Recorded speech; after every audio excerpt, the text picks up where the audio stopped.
Salut tout le monde, j'espère que vous allez bien. Alors, aujourd'hui là, je vais vous faire les vérifications intérieures pour la Renault Zoé. Donc, il faut savoir que la spécificité de cette voiture, c'est que c'est une voiture complètement électrique. Donc, je vais vous faire les vérifications intérieures pour la Renault Zoé. Un très très grand merci à mon ami Jassim qui m'a prêté sa voiture. On est dimanche, il a pris le temps d'être là. Il m'a prêté sa voiture pour qu'on puisse faire les vérifs. Donc voilà, n'hésitez pas à le remercier en commentaire. Et puis comme d'habitude, on s'abonne à la chaîne si ce n'est pas déjà fait. Un petit like à la vidéo et un petit commentaire pour me dire voilà si ça vous a aidé, si ça a été clair pour vous, etc. N'hésitez pas, c'est important pour moi d'avoir vos retours. Donc voilà les amis, on va commencer, on ne va pas perdre de temps. Alors la toute première question c'est montrer la commande de réglage de hauteur des feux. Là tu vas bosser tout de suite. Voilà, donc elle se trouve sur le côté. Super. Pourquoi doit-on régler la hauteur des feux? Donc, on doit la régler pour ne pas éblouir les autres usagers. Mettez le rétroviseur intérieur en position nuit. Alors, le rétroviseur intérieur en position nuit, en fait, vous tirez la petite languette ici. Voilà, c'est ça la position nuit. Vous avez une petite languette derrière et vous la tirez et là vous êtes en position nuit. Et pour le remettre en position normale, vous repoussez vers le haut. Quel est l'intérêt de la position nuit?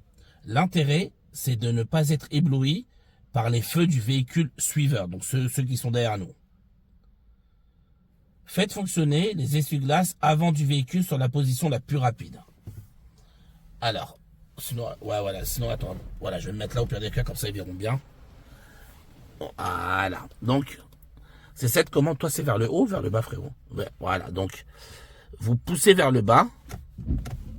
Voilà, on a dit la version la plus, sur le niveau le plus élevé. Voilà, donc vous avez 3 niveaux tout le temps. Niveau 1, niveau 2 et niveau 3. Voilà, donc, et pour éteindre, vous remontez complètement. Comment détecter leur usure en circulation?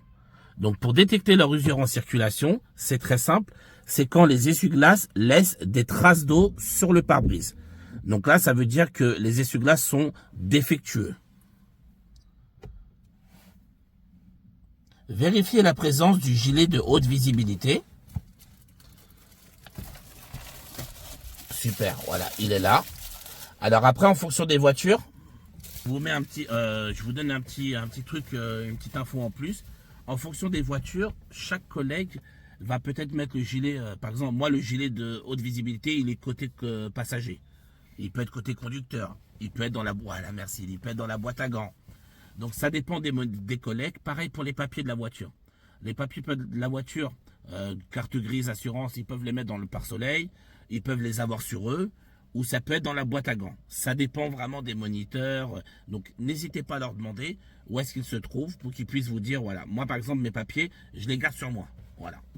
Donc ça dépend des collègues, donc ça n'hésitez pas à leur demander avant, comme ça moi vous saurez si les papiers les ont sur eux, ou bien s'ils sont dans la boîte à gants ou autre. D'accord? Donc on a vérifié la présence du gilet de haute visibilité. En cas de panne ou d'accident, quel autre accessoire de sécurité est obligatoire? Donc c'est le triangle de présignalisation que vous trouvez dans le coffre. Merci. Vérifiez la présence du certificat d'immatriculation du véhicule, du véhicule ou bien de la carte grise. Donc voilà, après comme je l'ai dit, ça dépend. Il faudra juste montrer, hein. Il n'y aura pas d'explication, voilà. Vous voyez, carte grise, voilà. Il y aura juste à montrer à l'inspecteur. Quels sont les 2 autres documents obligatoires à présenter en cas de contrôle par les forces de l'ordre? Donc les 2 autres documents, c'est l'attestation d'assurance ainsi que le permis de conduire. Montrez l'indicateur du niveau de carburant. Alors, nous sommes dans une voiture électrique, donc ce n'est pas le niveau de carburant, mais le niveau de batterie. Prouve, voilà, juste ici. Ok les amis? Voilà, donc vous préciserez, c'est une voiture électrique, donc pas de carburant, un niveau de batterie, et vous le montrez, c'est complètement à gauche. Quelles sont les précautions à prendre lors du remplissage du réservoir? La question ne se pose pas. C'est une voiture électrique. Au cas où, si l'inspecteur vous dit, bon, bah écoutez, répondez-moi quand même à la question, je vous le dis, il faut arrêter le moteur, ne pas fumer et ne pas téléphoner. D'accord? Mais on n'oublie pas, Renault Zoé, voiture électrique. Actionnez le dégivrage de la lunette arrière et montrez le voyant ou le repère correspondant. Ça se trouve ici, c'est celui-là. Vous appuyez, vous voyez, le petit voyant il vient de s'allumer. C'est le petit carré, hein. Enfin le petit rectangle, pardon. Quelle peut être la conséquence d'une panne de dégivrage de la lunette arrière? Donc la conséquence est une insuffisance ou une absence de visibilité vers l'arrière. Montrez le voyant d'alerte signalant une pression insuffisante d'huile dans le moteur. Pareil, c'est une voiture électrique, donc il n'y a pas d'huile. Je dis pas de bêtises. Voilà, il n'y a pas d'huile, d'accord? C'est ma première fois qu'une voiture électrique, j'ai vraiment pas l'habitude. Mais voilà, en tout cas, c'est un moteur électrique qu'il y a, donc voilà, pas d'huile, pas de carburant. Ok les amis? Quelles sont les conditions à respecter pour contrôler le niveau d'huile? Encore une fois, c'est une voiture électrique. Et dans quel cas, si on vous le demande, c'est sur un moteur froid. Enfin, il faut que le moteur soit froid et il faut que ce soit fait sur un terrain plat. Vérifiez la présence de l'éthylotest.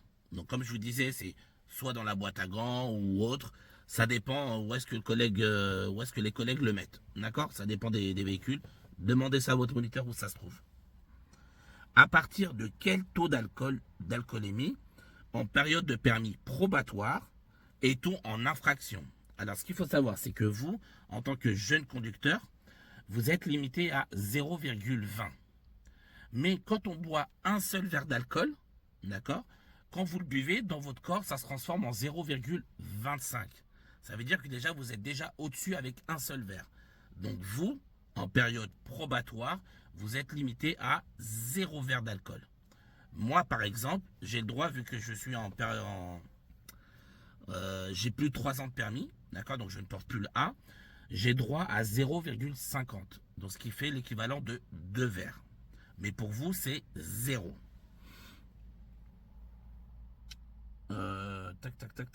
Voilà. Montrez la commande de réglage du volant. Donc frérot, ouais, voilà. Super. Merci beaucoup. Alors, ouais, ah oui, pardon, voilà. Vous pouvez le régler en hauteur et en profondeur également. Super, merci beaucoup. Pourquoi est-il important de bien régler son volant? Citez 2 exemples. Moi, je vais vous en donner 4, mais il n'en faut que 2.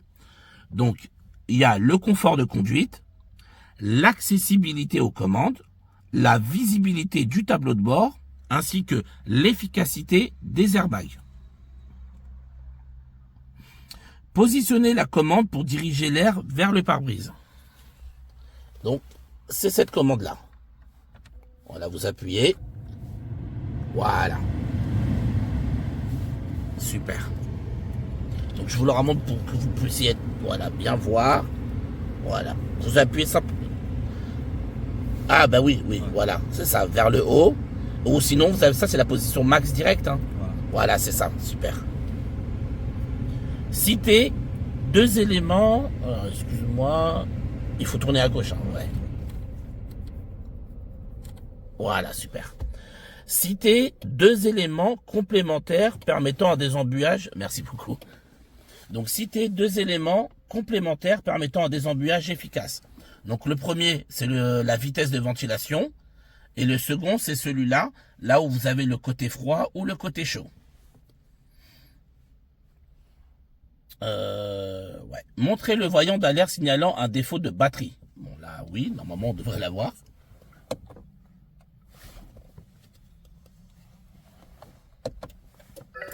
Voilà. C'est le voyant avec le plus et le moins. On vous montre mon collègue. Alors, on va recommencer.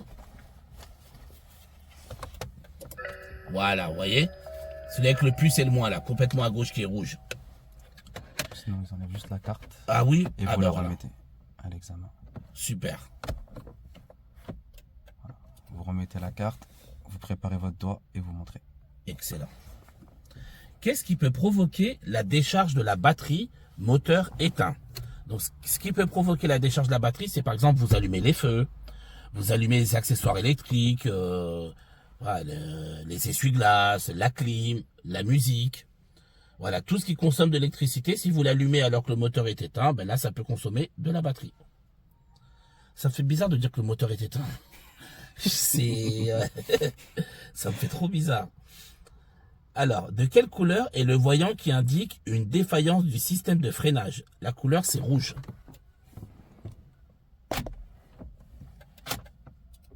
Voilà. Vous voyez, c'est le point d'exclamation rouge.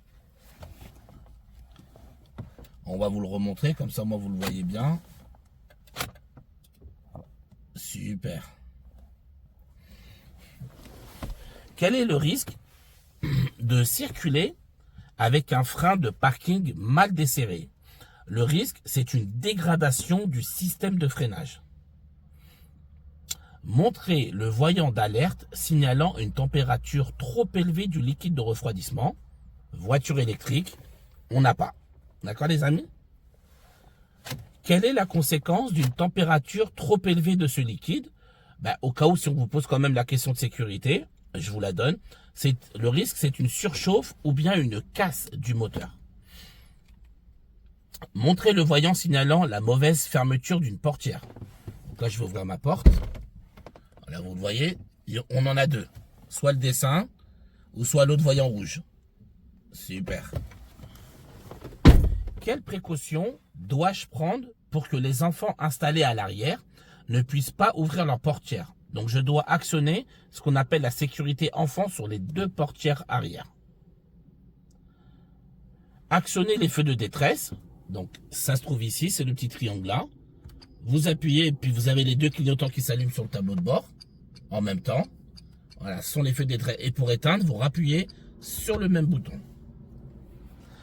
Quand les utilise-t-on? On les utilise en cas de panne, d'accident ou bien de ralentissement important. Montrez la commande permettant d'actionner le régulateur de vitesse. Voilà, elle est là. C'est celui d'en haut ou celui d'en bas, frérot? En bas, voilà. En bas, c'est le... Oui, voilà. Vous avez le... comment ça s'appelle? Le nom qui était inscrit là sur le tableau de bord. Il y a écrit régulateur. Voilà, donc c'est celui d'en bas. Après, vous aurez juste à le montrer. Hein. Sans actionner la commande du régulateur, comment le désactiver rapidement? Donc, c'est soit en appuyant, merci, sur la pédale de frein ou bien la pédale d'embrayage. Sans l'actionner, montrez la commande de l'avertisseur sonore. Donc, il se trouve sur le volant. Vous voyez, il y a les deux petits dessins là. C'est ça l'avertisseur sonore ou le klaxon, comme vous voulez. Dans quel cas peut-on utiliser l'avertisseur sonore en agglomération en cas de danger immédiat? Montrez la commande permettant de désactiver l'airbag du passager avant. Je crois que toi c'est sur le côté, hein, c'est ça? Alors, tiens, donne-moi la caméra du coup. Hop là. Super, merci. Voilà les amis, vous voyez, c'est là. Pour désactiver l'airbag passager. Hop là. Ah bah oui, super. Il se met là. Alors, dans quelle situation doit-on le désactiver? On doit le désactiver lors du transport d'un enfant qui est à l'avant, dans un siège auto dos à la route. Montrez le voyant signalant l'absence de bouclage de la ceinture de sécurité du conducteur. Donc, le voyant, il est là, ici, d'accord? En règle générale, à partir de quel âge un enfant peut-il être installé sur le siège passager avant du véhicule? Donc c'est à partir de 10 ans. Vérifiez la présence de l'attestation d'assurance du véhicule et de sa vignette sur le pare-brise. Donc la vignette, elle est là. Et pour les papiers, comme je vous disais, vous demanderez à votre moniteur ou votre monitrice, ça dépendra où est-ce qu'ils les ont mis. Quels sont les deux autres documents obligatoires à présenter en cas de contrôle par les forces de l'ordre? Donc, certificat d'immatriculation ou bien carte grise et permis de conduire. Allumez les feux de brouillard arrière et montrez le voyant correspondant.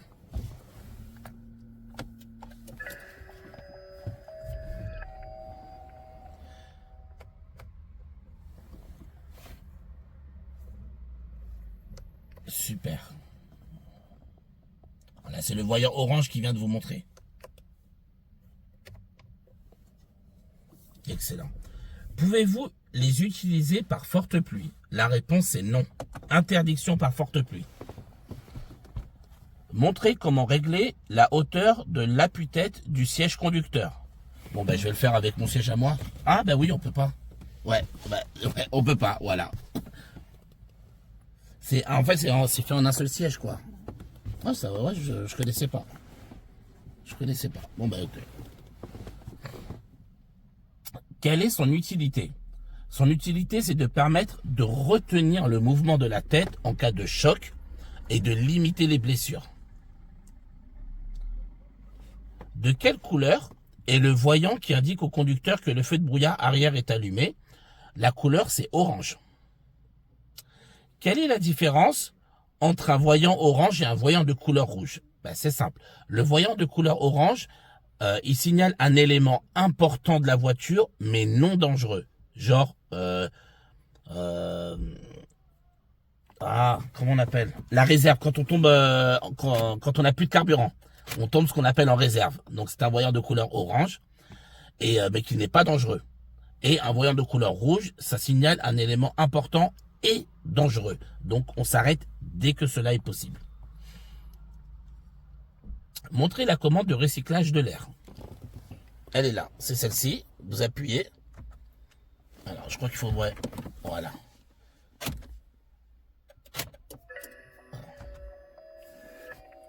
Peut-être il faut... faut actionner et après. Ah ben voilà, ok. Donc vous voyez, c'est celui-là avec les trois flèches là. La petite lumière, elle est là. Voilà, donc comme il nous a dit, il faut actionner d'abord. Et là, après, on peut l'allumer ou l'éteindre. Et après, on éteint. Super. Quel peut être le risque de maintenir le recyclage de l'air de manière prolongée? Donc le risque, c'est une mauvaise visibilité par l'apparition de buée sur les surfaces vitrées. Allumez les feux de route et montrez le voyant correspondant. Alors, ah ben super, vas-y. Alors pour ça, il faut savoir qu'il faut d'abord allumer les feux de croisement. Et une fois que vous avez allumé les feux de croisement, voilà, super. Vous poussez vers vous et vous avez le voyant bleu qui s'allume, donc celui des feux de route. Et pour revenir en feu de croisement, vous refaites la même manipulation. Vous repoussez vers vous. Voilà, donc n'oubliez pas, pour allumer les feux de route, je dois d'abord allumer les feux de croisement. Et ensuite, je peux activer les feux de route. Quel est le risque de maintenir les feux de route lors d'un croisement avec d'autres usagers? Le risque est un risque d'éblouissement des autres usagers. Vérifiez la présence du constat amiable dans le véhicule, pareil que pour les papiers, soit dans la boîte à gants, soit dans une partie de la voiture, ça dépend du moniteur. N'hésitez pas à demander à votre moniteur ou monitrice. En cas d'accident, dans quel délai doit-il être transmis à l'assureur? Vous avez un délai de 5 jours. De quelle couleur est le voyant qui indique une défaillance du système de freinage? Donc il est de couleur rouge. Quel est le risque de circuler avec un frein de parking mal desserré? Le risque, c'est une dégradation du système de freinage. Alors, je vous préviens, vous allez voir qu'à un certain moment, là, on va avoir des questions qui se répètent. Donc du coup, je vous le préciserai si j'ai déjà répondu à ces questions-là et on va les sauter. D'accord? Alors, si le véhicule en est équipé, montrez la commande du limiteur de vitesse. Donc c'est ici. Donc en bas, c'est le régulateur de vitesse. Au-dessus, c'est le limiteur de vitesse. Et quand on appuie, vous voyez, il y a écrit limiteur. Voilà. Et là, j'ai désactivé. Quelle est l'utilité d'un limiteur de vitesse? Son utilité, c'est de ne pas dépasser la vitesse programmée par le conducteur. Faites fonctionner l'essuie-glace arrière du véhicule. Alors, je crois que c'est cette bague-là. Hein. Voilà. Vous voyez? Et là, si tu leur montres le pare-brise, normalement, attends. Voilà, vous voyez? L'essuie-glace est activé là. Donc, la grosse bague, vous la poussez vers le bas. Voilà. Une fois, c'est tout. Et elle revient. Là, c'est activé. Et pour le désactiver, je refais la même manipulation. D'accord, les amis? Ouais, zut, voilà. Pour une bonne visibilité vers l'arrière, en plus de l'utilisation de l'essuie-glace, quelle commande pouvez-vous actionner par temps de pluie? Donc, c'est la commande de désembuage arrière. Ou bien, vous pouvez dire le dégivrage arrière. Ils acceptent les deux termes. Donc, c'est cette commande-là, en bas.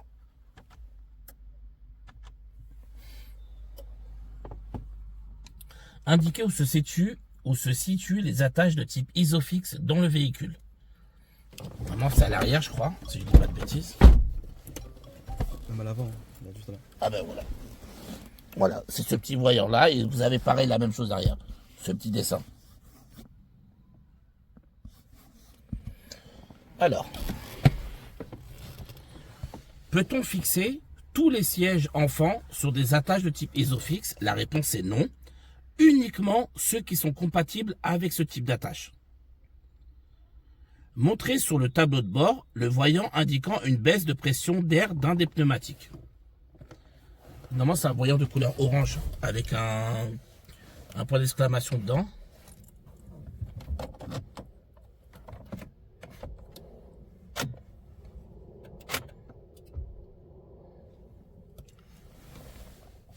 Ah, je ne l'ai pas vu en haut. Il était en haut? Ouais, en haut à gauche, regarde. Super, ben voilà, c'est celui-là. Donc pour voir les voyants, n'hésitez pas à juste enlever la carte. Voilà, juste vous retirez un petit peu la carte. Ensuite vous la remettez. Et là tous les voyants s'affichent. Super. Donc c'est celui-là. Merci pour l'astuce. À quelle fréquence est-il préconisé de vérifier la pression d'air des pneumatiques? Tous les mois ou bien avant un long trajet? Montrez la commande de réglage de hauteur des feux. Vous voyez, on l'avait déjà fait tout à l'heure. Pourquoi doit-on régler la hauteur des feux? C'est pour ne pas éblouir les autres usagers. Mettez le rétroviseur intérieur en position nuit. Voilà, on l'a déjà fait. Comme je l'ai dit après, quand ça va se répéter, on va sauter les questions. Faites fonctionner les essuie-glaces avant sur la position la plus rapide. Je vous l'ai déjà fait tout à l'heure. Vérifiez la présence du gilet haute visibilité, déjà fait. Actionner le dégivrage de la lunette arrière et voilà, ça on l'a déjà fait. Montrer le voyant d'alerte signalant une pression insuffisante d'huile, on l'a déjà fait, c'est une voiture électrique. Vérifier la présence de l'éthylotest, on l'a fait. À partir de quel taux on l'a fait. Positionner la commande pour diriger l'air vers le pare-brise, c'est fait. De quelle couleur est le voyant qui indique une défaillance du système de freinage? Fait. Montrer le voyant d'alerte signalant une température trop élevée du liquide de refroidissement. C'est fait. Hein, parce que c'est une voiture électrique. Actionner l'effet de détresse, on l'a fait. Montrer la commande permettant de désactiver l'airbag, on l'a fait. L'airbag passager. Montrer le voyant signalant l'absence de bouclage de la ceinture de sécurité, on l'a fait, c'est là-haut. Allumer l'effet de brouillard arrière, on l'a fait. Montrer la commande de recyclage de l'air, on l'a fait. Allumer les feux de route et montrer le voyant correspondant, c'est fait. Faites fonctionner l'essuie-glace arrière du véhicule, c'est fait. Et montrer le voyant indiquant une pression d'air insuffisante, c'est fait. Donc voilà les amis, on a fini les questions de vérification intérieure de la Renault Zoé électrique. J'espère avoir été clair. Encore une fois, un grand merci à Jassim pour nous avoir prêté sa voiture, qui va d'ailleurs nous permettre de pouvoir faire les vérifications extérieures également.